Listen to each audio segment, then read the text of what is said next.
Hello and welcome, my friends, to yet another show of the Zenpreneur podcast. My name is Mario Lanzarotti, and today I have a very intriguing and interesting guest. His name is Dr. Mike van Thielen. He's a medical director at ClariGenZ Health, pioneers innovative treatments like a side effect-free alternative to Adderall. And as a physician to Boston Neuro Pain and Psych centers, he significantly impacts chronic pain and mental health care. As an acclaimed author and founder of the Health Freedom Movement, Dr. Van Thielen is renowned for optimizing health and productivity. His 3-decade journey spans optimal health practices, anti-aging, and sports performance. And he is an All-American swimmer, a world record holder, and a key figure in the Belgian Olympic swimming team, exemplifying his dedication to health and athletic excellence. So just the right person that we want to talk to today. Mike, welcome to the show. Thanks for having me, Mario. It's an absolute pleasure. Mike, I know you have an intriguing story. You are not from the US originally. You are from Belgium.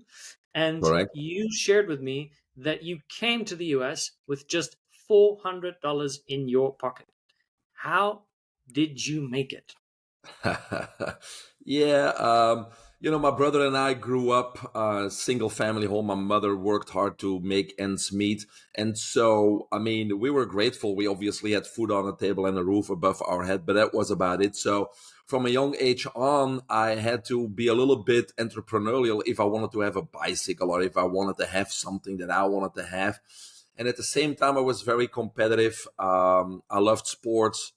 Was on the, in elementary school, that's where it all started. I was the fastest runner in the class. I was on the soccer team, basketball team, but I lost to a good friend in swimming because he was part of a local swim team. So according to my mother, because I don't really actively recall, my solution the next day was to join the local swim team also. And that's how I found my passion for swimming.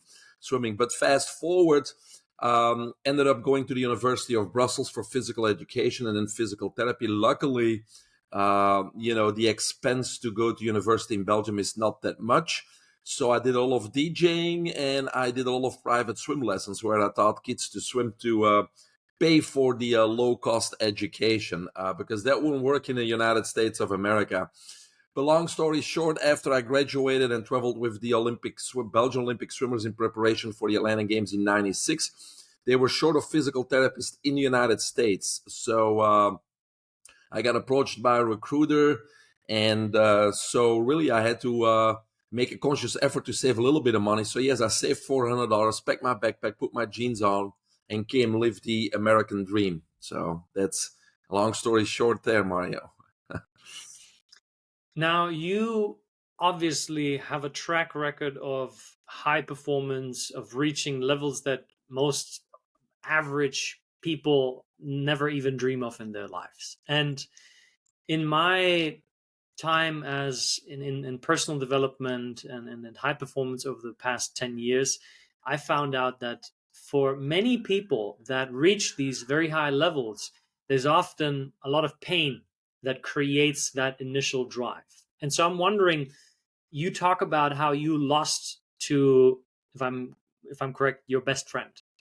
Was that like a painful moment that made you feel a sense of insignificance, a sense of like not strong enough where you wanted to come back and you wanted to prove yourself? Or was it just, the pure desire for being in the water and being the best that you can be? Well, I did lose a few friends while I was a teenager in swimming, mostly to car accidents. I also lost my brother at age where he was 23 in a car accident. So that's a common Wow. thing there in Europe.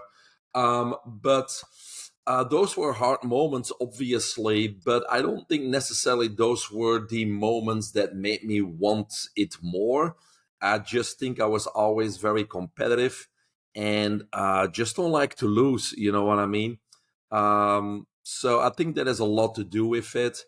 Obviously, today it's a different scenario than when I was a teenager. I think as a teenager or as a youngster, you're invincible. So you just train hard, but you don't take into account diet and mindset and biohacking and all the other things that you can do to optimize your body and your mind.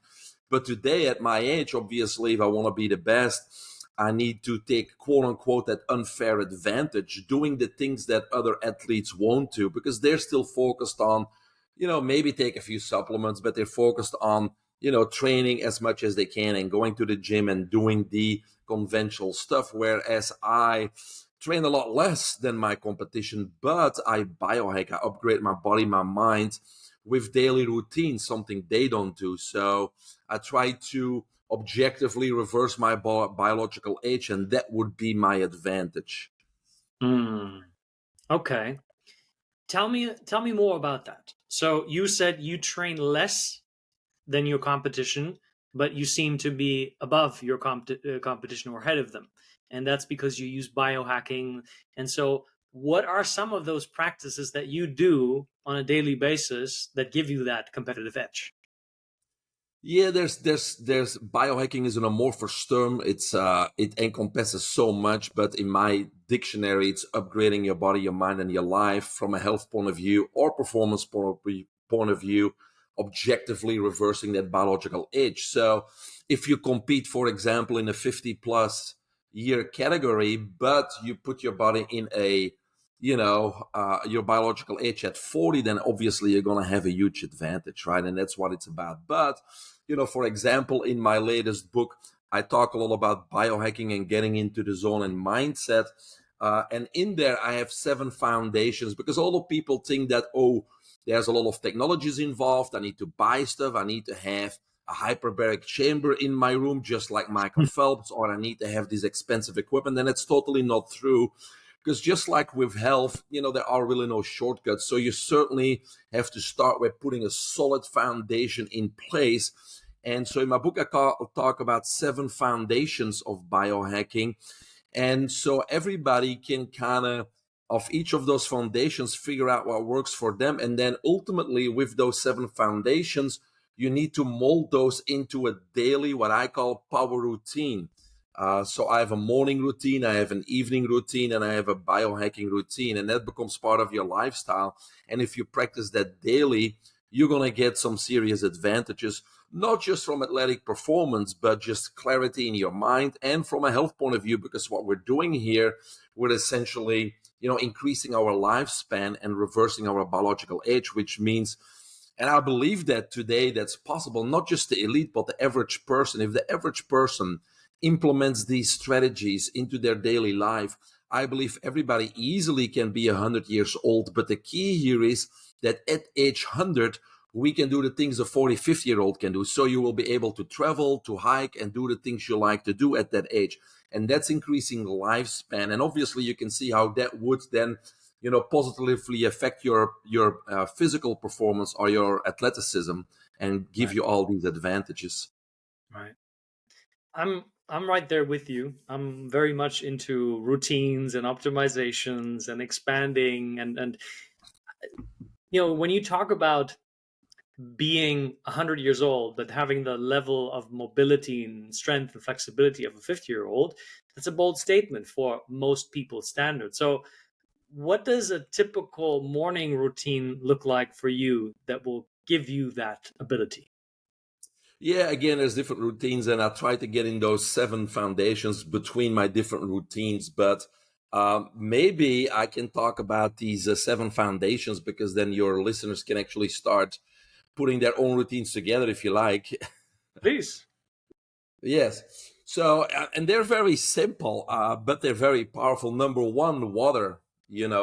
We need to drink enough water, and we need to drink clean water. Now, in Europe, and I don't know Africa where you're from, but the water's kind of clean. But in the United States, they put a lot of toxins in here. We got fluoride in our drinking water, and that's a neurotoxin. So, based on where you are, do a little bit of research and make sure you have a system in place that purifies your water. And you need to drink a lot of it. Why? Because we are what I call a plumbing system. We have a circulatory system. We have a lymphatic system, which is part of the immune system. And so everything needs to move. Stagnation equals disease. So we can't have things clog up, just like a plumbing system. Things need to move. So hydration becomes very important. And most of us don't drink enough. And it needs to be clean water. And it needs to be water. It cannot be soda. It cannot be, Red Bull or coffee or tea. it needs to be water, right? So that's step number one, easy to do, but you got to do it. Number two is air, right? We all breathe in air, 21% oxygen. But two tips I think we need to take into account. Number one, we need fresh air. We need to try to spend more time outdoors, even if it's during lunch at work. Go sit outside in the evening. If it doesn't rain, take your family outside, do outdoor activities, spend the weekends outdoors, and there's more reasons for that. But fresh air is important. But number two is even more important. Most of us, and I believe 99% of us, do not know how to breathe. First thing we do when we're born is take a breath, and the last thing we will do before we die is take a breath. Yet we don't know how to breathe because most of us breathe to the mouth, and the mouth is designed to talk and eat. The nose here is there for a purpose. It's not to sneeze, it's to breathe. So a normal breath, and most people are surprised when they hear that, is in through the nose for 5 counts and then out through the nose for 6 counts. And there's different reasons for that. The nose is much narrower, so what it does, it pushes that oxygen much deeper into the lungs, the tissues, and the cells. Number two, in our nasal cavity here, we have nitric oxide. So when we breathe in through the nose, we capture that nitric oxide, which is a dilator, which again helps getting that oxygen deeper into the tissues. And I guess from a biohacking point of view, it may be the best biohack anybody can learn, because if we breathe in 5 counts and exhale through the nose 6 counts, we only take an average of 5.5 breaths per minute. Right now, through the mouth, we probably breathe between 16 and 22 times. So now we increase the efficiency by 300%.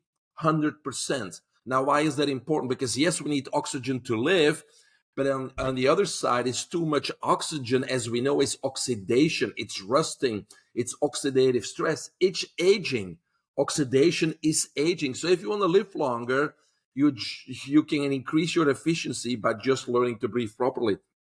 And again, we got YouTube, we got apps, we got all kinds of stuff that we can download or listen to for free to learn to breathe properly.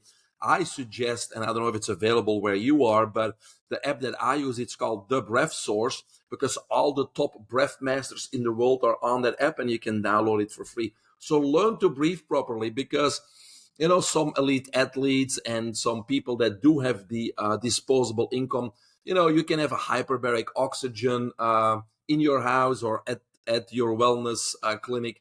But again, you need to get those basics. You will benefit much better from that hyperbaric oxygen, or from 100% oxygen, or from hydrogen or molecular hydrogen inhalation. Those are all great things, but they cost money. But get the foundation in place, because when you learn to breathe properly, and then eventually maybe you want to invest in one of these technologies, you're going to benefit much better because you know how to utilize that oxygen. So learn how to breathe, step number 2. Step number 3 would be movement. And I choose that word purposefully because we all talk about exercise. And so from a health point of view, I don't think exercise is the right word, because I know people that go to the gym every day, spend 1 to 2 hours every single day in the gym, but then the rest of the day, they may be at a sedentary job selling insurance. And so that's not healthy, because again, we are a plumbing system. Things need to move. Stagnation is disease. Stagnation is trouble. So we need to kind of change our point of view from going to the gym or doing exercise or doing whatever it is that you're doing, even swimming 2 hours per day, to yes, that's great, but what am I doing all the other hours, right? We need to constantly move. We need to walk. We need to play with the dogs. We need to play with the grandkids. We need to take dancing lessons. We got to do outdoor activities. And if that's not possible, again, we got technologies, vibration platforms, mini trampolines. We really need our body to constantly be in motion. So that's number 3. Number 4 is the opposite. It's rest and sleep. Because during sleep, deep delta sleep at least, our body repairs, revitalizes, replenishes, regenerates, right? The best analogy is a supermarket, I think, because if the people don't restock the shelves, then the next day, and especially in 2 days, there's nothing to buy and there's no supermarket. And it's the same with our body. During deep delta sleep, that's where we recover, repair, replenish, regenerate. And so it's important that we sleep long enough, but even more important, high quality sleep. We got to get into that deep delta sleep. And so most people are unable to do that. And so we need to find a routine for them that allows them to get into the deep sleep so we wake up refreshed. And most of us don't wake up refreshed, ready to go, full of energy. A few tips for your listeners, maybe that are pretty general to that aspect, is number one, do not eat or snack 3, 4, ideally 5 hours before you go to bed, because if you go to sleep and your digestive system is still working, you're not going to get into that deep delta sleep because your body's still working. Another thing is 1 hour at least before you go to bed, stop stimulating your body and your brain. No more TV, no more business calls, no more gaming. Just shut everything off and wind down. And then maybe the last one is part of my power routine is I do a 1 to 2 minute visualization, because I'm one of many people that when we go to bed, there's so many thoughts going through our mind. Oh, I got to do this tomorrow. Then I got to do this. What I'm going to say to my boss, how am I going to handle this situation? How am I going to get the kids to soccer in time, etc. And so our mind is preoccupied and we can't fall asleep. So what I do in the 1 to 2 minute visualization, I go through the next 24 hours step by step, and I make the right decisions at each point. And so now I can go to sleep because I don't have to worry about it anymore. I already went over the next 24 hours. So that's number 4. So we got 4 easy ones so far. Number 5 would be light. And with light, I mean sunlight, right? Not heat, light. Because sunlight promotes and stimulates all biological, physiological, and nutritional processes in the body, period. The easiest example to give for people to grasp that idea is if we look at animals in the Amazon or the rainforest around the equator, they're strong, they're vibrant, they're colorful, versus animals that don't see sunlight, like a mole. They're even blind, right? And they're certainly not vital. So light stimulates those processes. So again, just like in step number 2 with oxygen, we need to spend more time outdoors and be exposed to sunlight. While we're outdoors getting fresh air and sunlight, we may as well take our shoes off and do some grounding, get one with Mother Earth to get that excess negative energy discharge into the ground.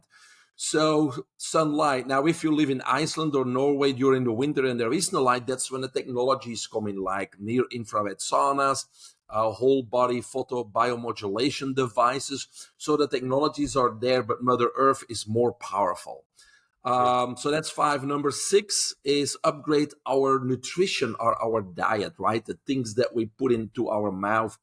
And so usually that's what we only focus on. And yes, it's important, but again, it's only one of the 7 important ones or foundational ones, in my opinion.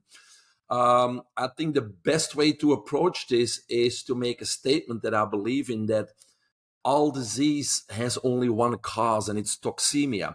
Toxemia literally means toxins in the blood, but in a little bit more detail, what it means is that as part of daily living, as part of our metabolism, we constantly obviously produce waste products, toxins, but in a healthy organism, those toxins are eliminated by the kidneys, the bowels, the skin, etc. So no harm is done. However, today, we're exposed to far more toxins and we ingest far more toxins than the body possibly can eliminate. So now we end up with an accumulation of toxins in our blood and our body, and that's what we call toxemia. Now, toxemia does 2 things. Number 1, these toxins steal an electron from a healthy atom, which then becomes unstable, which we know as free radicals. And everybody heard that free radicals can wreak havoc on a cellular and even a DNA level. And number 2, even more important and easier to understand, is it puts us in a situation of putting out fires, in a constant emergency, trying to neutralize those toxins that the body cannot keep up eliminating. And so we're in a constant state of emergency. And in conventional medicine, we have a term for that. It's called systemic inflammation. And finally, even conventional medicine has now agreed that systemic inflammation is the cause of over 90% of all disease. So if we want to be healthy and disease-free, theoretically, it's very easy. We need to keep toxemia in check. How do we do that? We need to reduce the exposure and the intake to toxins from what? Man-made foods, man-made drinks, over-the-counter prescription medication, household products, cleaning products, beauty products, the chemicals we put on our skin. And today, electromagnetic frequencies and radiation from the Wi-Fi, the wireless devices, the smart appliances, our cell phones. We need to do whatever we can to reduce that and mitigate as much as we can, while simultaneously increasing the nutrients that we take in, nutrients that fight free radical damage, repair our DNA, and reduce systemic inflammation. And if we just can, tip that balance, we will be disease-free and very healthy. So that's what I focus on with my clients, is really tip that and upgrade our diet. And the number 7, probably the last one, the most important one, is upgrading our mindset. Because the mind not only controls the body, the mind also controls disease. It controls the outcome of disease, and it's the blueprint to our future, to our failure or success. And so with many of my clients, even people that I treat with cancer, Parkinson's, I treat those type of people, and then I work with top athletes, because it's always the same approach, basically, is that we really need to work on that mindset, because it's so important, right? On their belief system, eliminating false core beliefs, making sure they're not held back by their past experiences, which they label as failures, and we need to label those as learning stones, and then really create a dream, a goals, a plan that we break down in incremental, attainable steps that creates fulfillment on a daily basis. And so then be pulled forward by the future and work on that belief system. And we can do that today. We got so many tools to do that: visualization, manifestation, gratitude journaling. Breath work is the one that works best for me, because remember, my mind's going and going. So if I really focus on my breath, suddenly everything else disappears out of my mind and I get into a meditative state. And there's even technologies out there like brain tap, etc. So mindset becomes very important, probably the most important one of all those 7, to really overcome the obstacles in your life, but also as a performer, as a top athlete, as an entrepreneur. If you want to be the best, you need to be able to manage your emotions, your feelings. You need to be able to be in control of it and get into the zone on demand. So those are the 7. And what everybody needs to do is kind of trial and error, and then use those 7 to create a daily routine. And that's what it's all about. Yeah.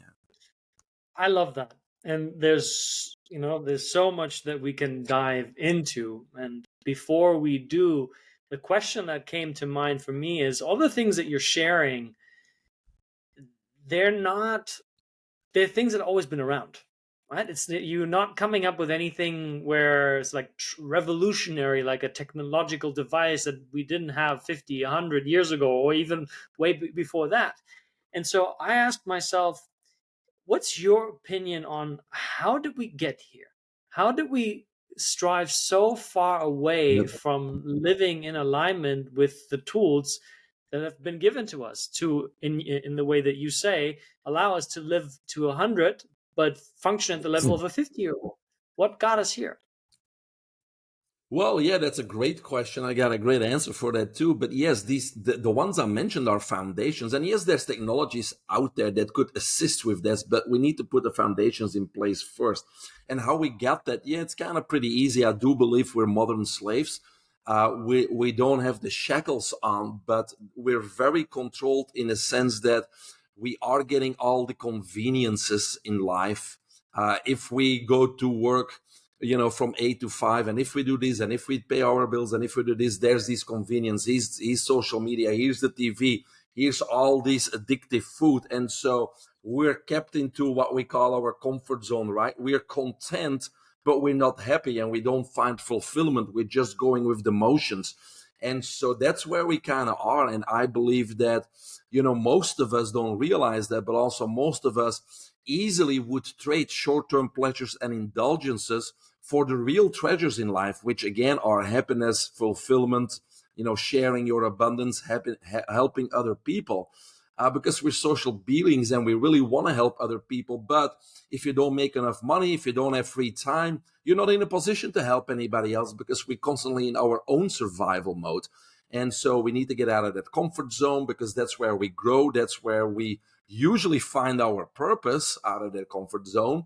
That's where we become extraordinary, and that's where we can unleash our superpowers. But most of us are, content, and they have put us in a system where we have certain conveniences and indulgences. And so for most of us, it keeps us into that system versus reaching for what we really deserve is freedom, fulfillment, love, and helping others and sharing your abundance. And so Yeah. I think uh, that system is put in place because that's where that's where we as humans differ from animals in the wild.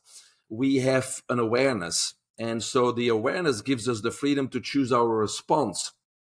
And so when you ask why, how did we come, is because we have been choosing the wrong responses over and over again, which has put us as individuals and as a generation or species in ill health. But luckily, because animals don't have that awareness, they have an instinct and they always act according to the laws of Mother Nature in their Yeah. best interest and in the best interest of their species. That's why when you look at animals in the wild, they're in perfect health. They don't have COVID, COPD, Alzheimer's, AFib, Yeah. Right. emphysemas. They don't have those diseases, right? Because they live in harmony with Mother Nature. And so it's our freedom to choose our response to a certain stimulus that got us straight. But luckily, we have that same awareness, that same power, that same freedom to choose our response to at any given moment turn that around and choose health freedom and choose to take responsibility and get out of that comfort zone and find your purpose and find fulfillment and be healthy and be one with Mother Nature. Yeah. Yeah. I'm right there with you, and I think what you described is this idea of the golden shekels.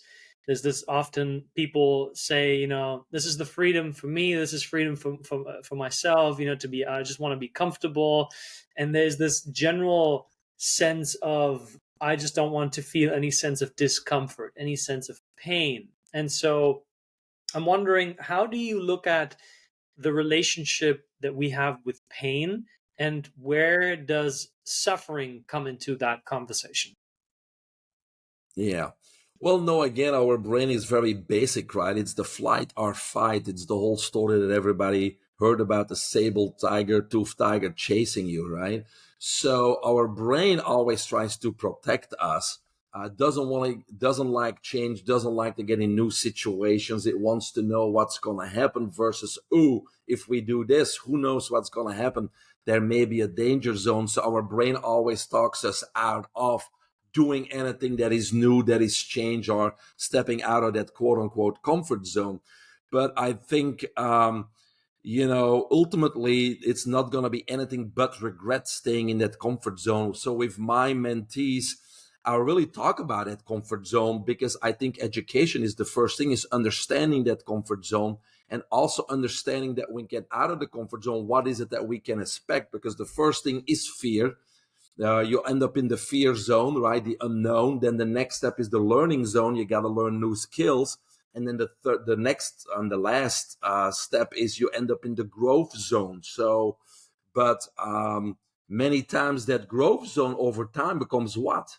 Your new comfort zone. So then once more, if you want to get to that next level, you went from making a living to becoming a millionaire. Now you're comfortable again. But if you want to be a billionaire, guess what you got to do, right? Get back out of the comfort zone. It's same with health. It's same with anything else in life. But if you understand the cycle is an advantage, if you also understand how other people will react, one of the first thing I tell my mentees is, look, if we're going to step out of this comfort zone and we're going to go for your goals and your dreams, and you're going to share that with your loved ones, with your family at home, they're obviously going to say, oh, you're crazy, or you can't do that, or that's irresponsible. You're going to get all that thrown at you, right? And I just make my mentees realize that that's going to come. And it's not because they're ill-willed or that they don't love you or they don't want the best for you.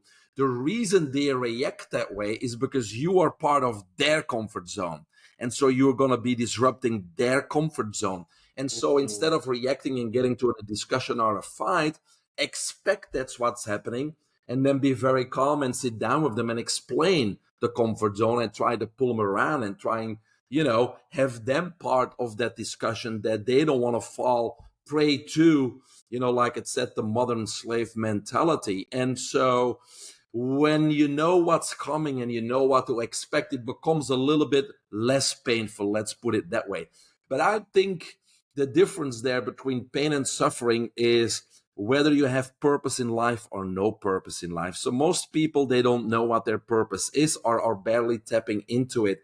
And so just imagine that you're going day by day, going to the job, being overwhelmed with extra work by the boss, trying to get the kids to soccer and just trying to catch up with life. And many times also trying to catch up with finances. So if you don't know what tomorrow brings, next week, next month, next year, obviously you're going to be worried. You're going to be uncertain. There's going to be fear, and all those negative emotions translate in what? Anxiety, depression, and all those mental illnesses that we hear about today. And so, but that's only because there's a lack of purpose. Yes, you can take a smart drug. Yes, you can go to a psychotherapist, but you're not addressing the cause. The cause is you have no purpose. And so once we work with people on purpose and then really regain control of their life, meaning their agenda, their calendar, having a plan towards their dreams and breaking that down in steps so they're very clear, because control creates clarity and clarity reduces stress, making everything very clear so they know what's coming, then all those stresses and worries and fears go away, number one. And then when we work on that mindset we talked about being pulled forward by the goals and the dreams and really making those concrete steps, now the pain becomes different, because these hurdles are suddenly not obstacles anymore. They become stepping stones. They become opportunities to get closer to their goals and dreams. So that pain and suffering, it's perceived totally differently. It's just taking that hurdle, but you gladly get up in the morning and take that hurdle because you know where it brings you. You know you're going one step closer, so it doesn't become a pain anymore. If you don't have that vision, and if you don't have that clear path, then that obstacle becomes a very frustrating thing where we throw up the arms in the air and say, oh my God, why me? I can't do this. It's not meant to be, because there's nothing you look forward to behind that hurdle, right? So I think pain and suffering can go away if we find true purpose and organize our life and really plan out on how we're going to get there, get the right people around you, get the right team, get a good plan, and really, really script your life so you're in control of your life. Most people are no longer in control of their life, which obviously creates all that uncertainty, worry, and fear. You said it beautifully. From what I'm hearing, the difference between somebody feeling like pain is a sense of punishment for their life and another person viewing pain as an opportunity to grow towards a greater expression of who they are in this world is purpose. And so talk to me about purpose. What's your idea of purpose? How does somebody find their purpose? Is that they find it? Do they create it? How do they know that they hit the spot? Yeah. Well, I believe everybody has purpose right now, but it doesn't mean it can't change, because certain events in your life make you realize your purpose, right? Some people, and this is a simple example, they survived cancer and suddenly they feel they need to show other people how to do that, right? So sometimes it's like people find purpose because an event or something that happened to them or their family. So that can be a turning point. And they say, that's why God put me here. That's why I'm still alive, because now I can help other people overcome these obstacles. So that could be a sense. But for the average person, again, we're stuck in this society which has put us in a certain direction, right? When we're born, we're supposed to go to school. We're supposed to go to college. Then we're supposed to work for somebody else till we're 65. And then there's the golden years, which usually don't happen. Or our parents and our teachers push us in a certain direction.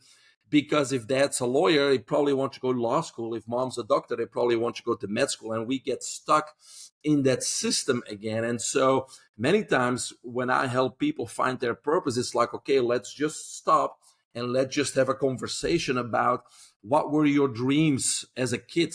What superpowers did you want as a kid? And sometimes they still align, most of the time not, but it's good to start a conversation that way. Oh, I wanted to be a fighter pilot. What do you think about flying now? And you just see in their expression, if they lighten up and their eyes get bigger and they get some fire in their stomach, maybe that's still something, still their purpose or their passion. Many times I do a bunch of exercises with them, most of the time over a Zoom call like this, if they're not local, make them think about certain things. And so many times in just a few sessions, we can identify that purpose. And sometimes we just need to get out of the comfort zone to identify that purpose, because we're stuck in a very small zone where we don't even know ourselves. People cannot discover themselves. They don't step out of that system, out of that comfort zone. And so sometimes we need to first get out of the comfort zone to then really discover ourselves and really see what we're passionate about and what our purpose is. But yeah, I do some exercises with them and have them think about things. And then we have people that think they're already living their purpose, and often they're not. So, a good example was an eye surgeon not too long ago, very successful, great story, parents coming from Cuba, growing up over here, becoming a very successful eye surgeon, making plenty of money, living in a nice house, paying all the bills, having a family. And so, but we figured out he's not living his purpose. He's okay and content. But we figured out after a few sessions, his passion and his purpose is music, which is totally different, right? Right. So how do we then transition? Because they say, oh, Mike, you're right, but I cannot just stop working or taking responsibilities. I'm not asking that. Let's free up 1 hour a day to work on that music dream. I'm not telling you to drop anything. Let's free up an hour today. And it's very easy to do, freeing up that hour. Most people say, I don't have any time. I'll get you 2 hours in 5 minutes, by talking to you. So free that up. And then every day you're going to work on that. And maybe at some point in life, you can transition into that, right? Same with people that are retired. Many times they've been working to pay the bills, to provide for their family. And then now they're retired and they're depressed. No, this is the time for you. You still got 30, 40 years. So what is your purpose? What is your passion? Let's go, let's go, let's go. The kids are out of the house. Now's the time not to be depressed. Now's the time to live and find your purpose. So to answer your question is just a few exercises I do with them, ask them a few questions, putting on the brakes and stepping outside of that box and really see what ignites them and creates fire in their stomach. And like I said, it may be something that a purpose now that may change in 5 or 10 years based on an event in their life. And that's okay, as long as they live with passion and fulfillment on a daily basis. You just said that you can help somebody free up 2 hours of their time in a short conversation. Mm-hmm. What does that look like? Because as you were saying that, I'm like, okay, that's a bold statement. So now I'm curious. I've not failed yet, but what it means is that most of us spend a lot of time doing nothing or being what I call holy schlifflets. We're busy, but we're not producing anything. We all heard that 80% of what we produce is done in 20% of the time. So Right. if we just clear up that agenda, find out what our purpose and our dreams are, then we can say, so why am I being part of this project? It does not contribute to my goals and dreams, because we are creatures that say yes all the time, right? If your friend asks you to help with a certain project, we say yes, but we need to learn to say no if it doesn't fit our goals and dreams. So we go over all the projects they're involved in, and usually we can get rid of a few. But even easier, even the business people that tell me, oh, I have no minutes spare. Well, okay, let's go over your day. Yesterday, for example, how many meetings did you have? Oh, I had 2 meetings. How long were they? Oh, they're an hour each. Okay, that's the problem right there. Who cannot make a decision on one topic in 15 minutes? So from now on, schedule your meetings in 15-minute increments and do yourself and everybody else on the Zoom call a favor. And so now we cleared up an hour and a half. And then you got the average person that comes home from work. They're tired. They're putting Netflix on at night and they see 3 episodes of whatever it is. And so that's not contributing to your purpose. And then there's social media. How much time do we waste there? So it is easy to free up a few hours. But again, we go back to the same thing. Without purpose, there's no reason for them to free them up, because that's their conveniences. They felt they worked all day and they want to relax in front of the TV and they want to eat a bag of potato chips and have all the conveniences there. So that's their reward for working for the system, right? And so we need to change that mindset, because we want to free up valuable time to follow our dreams. But also, what if we can free up 3 hours per day, and an hour and a half of that you work on your dreams, and now you suddenly have another hour and a half for what? Spend time with your kids, your family, do self-development. all those types of things. And so we just need to free up some time. And it's amazing on how much time we can free up if you think about it. Yeah, I'm right there Worst with case you. scenario, Mario, worst case scenario, we get up 1 hour earlier. Well, for a lot of people, that's a lot to ask. What time do you get up in Well, the morning? I'm especially if they curious. don't get in especially if they don't get in a deep sleep, because then they're tired. And if you wake up refreshed and you get a deep sleep, it's okay to wake up at 5:30 versus 6:30. So I want to ask you this because this is something out of my life, something that I do. So I get up Monday to Friday. I get up at 5 a.m. and then I have about a 3-hour morning routine. First thing that I do is I drink some water, spring water, get it from the spring here. We have a spring in Cape Town, comes straight out of the Great. ground, super clean water. Then I do about 10 to 15 minutes of Qigong. Then I journal a page of gratitude. Then I meditate for about an hour. And that's a Dr. Joe Dispenza meditation. I'm Yeah, not you're probably sure. familiar with his Yeah. work. And then Superhuman.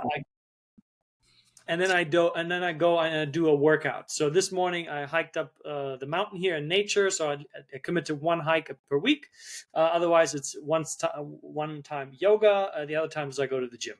And so my question for you is, I sleep about 6 to 7 hours, and when I wake up, I'm up.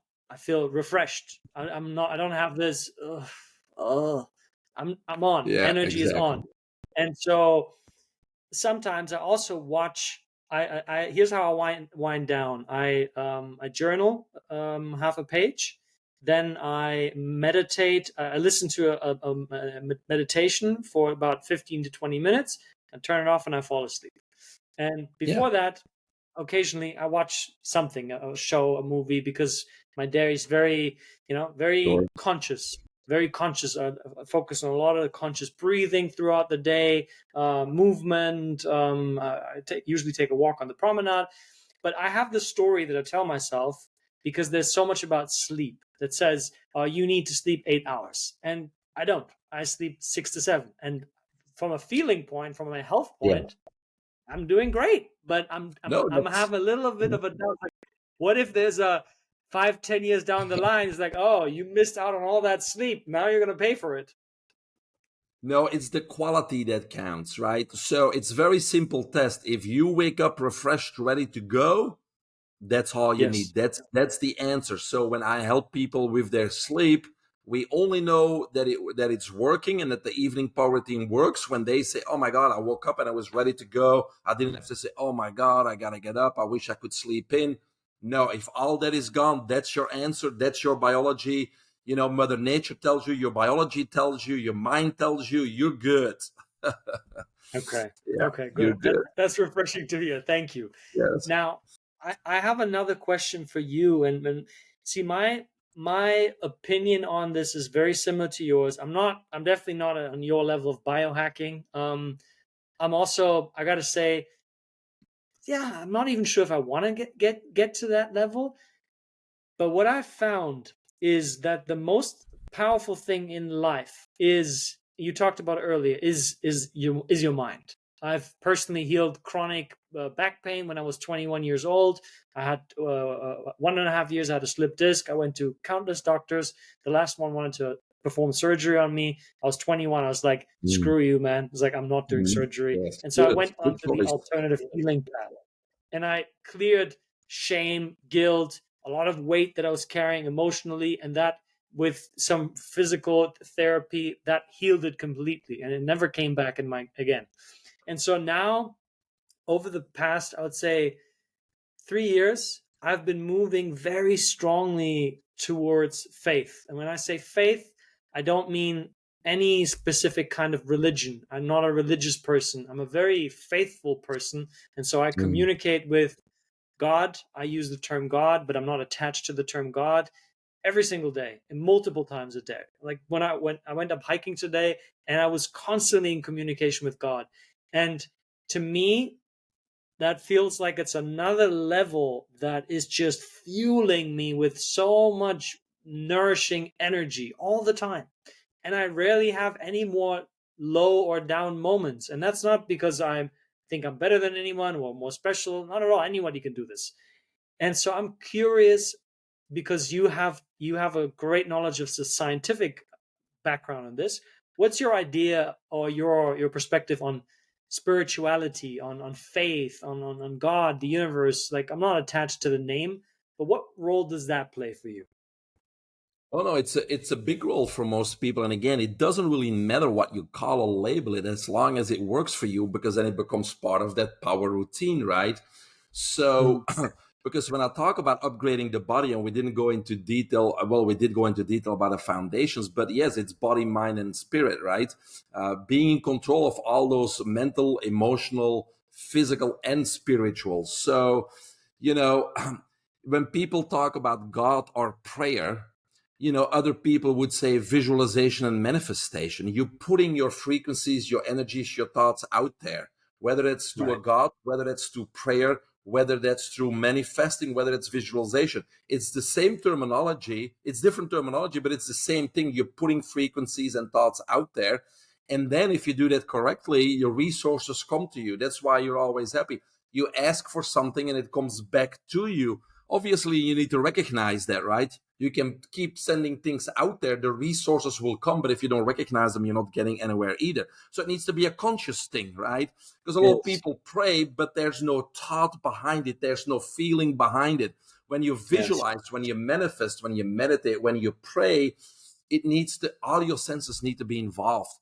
Because there was this book, The Secret, and stuff like that. If you just think or putting thoughts out there, that's not going to do anything. You need to Yeah. assume the feeling that it already happened. Whether you're asking for love, whether you're asking for whatever it is, whatever your goals or dreams are, you need to assume the feeling right now that that already happened. And you need to visualize this, and you need, what does it smell? What do I hear when you do visualization? So you got to incorporate those five senses and so strongly believe into it that you're already feeling as if it happens. And when you send that strong frequency out there to your God, to the universe, to the cosmos, to whatever it is that you're sending it to, yes, the resources will come back to you, right?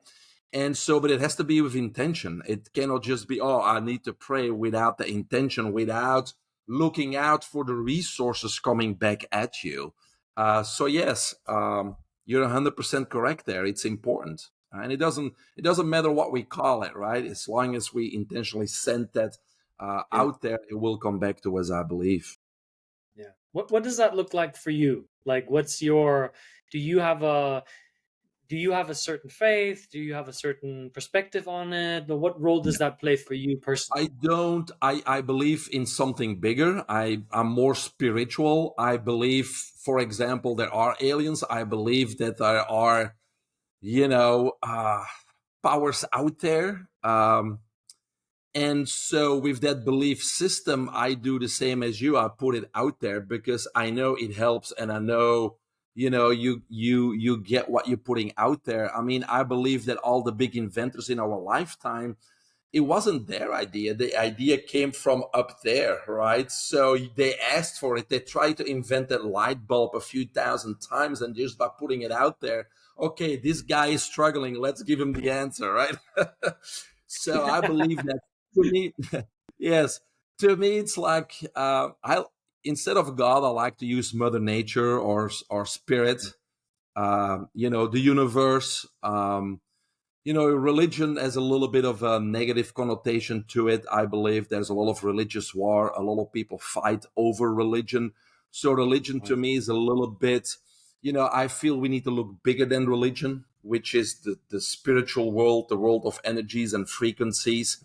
And so just put it above religion is what I like to do, and not kind of, again, categorize yourself in a limited space of, I'm Catholic, I'm Protestant, I'm Baptist, I'm this. Why? There's only one big universe with one big energy. I don't care what you call it, but just don't compartmentalize yourself spiritually either, is what I think. Yeah. Yeah. Yeah. Yeah. Have you ventured, because you talk a lot about nature, so I'm curious, have you ventured into the psychedelic space? I know a lot of people that have. I've been invited many times. I'd rather get there through breathwork and meditation versus ashwagandha or mushrooms or anything like that. I think personally, I'm a little bit afraid of that. And maybe there's an ego and a control type of reason for it, right? Being Yeah. afraid of being out of control, even though when we have it in our area or with my friends, of course, it's a controlled environment with people that know what they're doing. But I believe that we can get there without those substances if we practice visualization, breath work, getting into a meditative state. I think we accomplish the same type of things. Yeah. Yeah. That's interesting because for me, my journey with expanded levels of consciousness started with meditation, with transcendental meditation, but it wasn't anywhere near these grandiose states or experiences that I've experienced later. And then I went deep into the psychedelic space, ayahuasca, San Mhm. Pedro, mushrooms, DMT, and I Yeah. had the most profound experiences of my life. And I arrived at a point where the message came through for me that says, that's it. You've reached the end of this journey. You don't need it anymore. Yeah. And then I went deeper into meditation. And then I discovered the Dr. Joe Dispenza meditations. And in August, I went to his retreat in Austria, the 7 days. And I Yeah. had a full on DMT experience simply Yes. through my breath and into the pineal Yes. gland, and a 4.5 hour meditation. And it wasn't it wasn't the same level of a psychedelic, because the psychedelic really did for me the thing that you said you might be afraid of, which it removed this controlling ego, this idea of who I am, in a good way, because it was in a controlled way. But I don't really feel the call to go back. In fact, I feel the call to go deeper into meditation and to use my, as Wim Hof always talks about, getting high on your own supply, because I find that's the most sustainable way. That's the most efficient way. That's something you can pull out at any time. Like, you can't just eat a mushroom, when you're in the middle of the streets, and you're about to go Exactly. through your day, right? That's not very practical. So I love that perspective that you have on that. And on that note, I also want to ask you, what is something that you see entrepreneurs do or engage in that they think leads to higher levels of performance, but that is actually doing the opposite? Well, yeah, there's a bunch of things, but obviously multitasking. They're Ah, always in their sympathetic. They're always in their sympathetic state, and they don't recognize you need a good balance between sympathetic, parasympathetic. I think a lot of them are probably, unable to manage the people that work for them, and so they're too busy. They're multitasking, which is a big mistake. And they're always in flight or fight sympathetic. Hence, they're also very stressed. They're anxious, and they are trading their health for their wealth. And a lot of people yeah, say that, but you can see it because they don't know how to get into the parasympathetic. Even if they fly from, I just say, from LA to New York, it's a 5-hour flight. You would think that there's 5 hours that maybe they can just get into a meditative state or have the tools or techniques to get into parasympathetic when they actually have some time, but they don't have those types of skills. And so I think even for the top entrepreneur and executive, having those skills to know how to balance sympathetic, parasympathetic, not only will prolong their life, but make them as a professional much, much more effective in the outcomes of all the projects that are involved in too, because it's about focus, it's about not being distracted, it's about controlling your mind and your body again, right? And so if you can't control sympathetic, parasympathetic, you're just out there for the grabs. yeah, yeah, yeah, You're a subject to your environment, and we don't want to be that. yeah. That's this is exactly the whole foundation of why I founded the Zenpreneur movement. exactly what you said, because I noticed that the whole hustle and grind mentality is all about operating on fear and stress. It's all Mm. operating on deficiency. It's all saying of like, I don't have enough, therefore I need to go out and get it. And that means you doing it at the expense of your well-being, at your relationships. You think that the states of beings that you're looking for, joy, peace, bliss, love, you think that's at the end of the rainbow, at the in the gold pot, but it's right here. And the tools that Yeah. you talked about today are a straight line to that. So I love this conversation. I love what you brought forward. And as we come up at the end of our conversation, I have one more question. I'm really curious how you're going to answer it, and that is, if you could spend an hour of your time with anybody, dead or alive, who would it be and why? Well, hard to say, right? Many choices, but probably Gandhi, just because Ah, his mind was, yeah, just because his mind was so powerful, right? If you want to see a change in the world, you got to start changing by yourself. You can take everything you want, but you can't take my mind. You can't take whatever I'm thinking. So I think that would be a good conversation to have. Yeah. More from mm, what we talked about today, a powerful mindset point of view that nobody can do yeah, anything to me, because that's what inner peace is, right? Inner peace is being in a state where no external situation or person can influence you or can change you, right? And that's inner peace, no matter what state you're in. So I think he's one of the few that actually was in that type of state, so maybe learn something from him. yeah. Be the change you wish to see in the world. I love that. That's And you are right. definitely being that change, Mike. So, what's the best way that my audience can connect with you? Well, the easiest way is just my website, biohackingunlimited.com. My books are there. My mentorship programs are there. You can sign up for a free newsletter. My speaking bio is there. We do, VIP retreats. There's one coming up next year in Costa Rica. Lots of breath work there. So everything is there at biohackingunlimited.com. Beautiful. Mike, thank you so much for being an amazing guest on the Zenpreneur podcast. You have delivered so many practical insights, so many simple steps for people to really enhance their performance, enhance their well-being, and most importantly, find purpose in life and live a more aligned, a more peaceful, more fulfilled life. So thank you very much for sharing your time and energy here today. And I look forward to speaking to you again soon.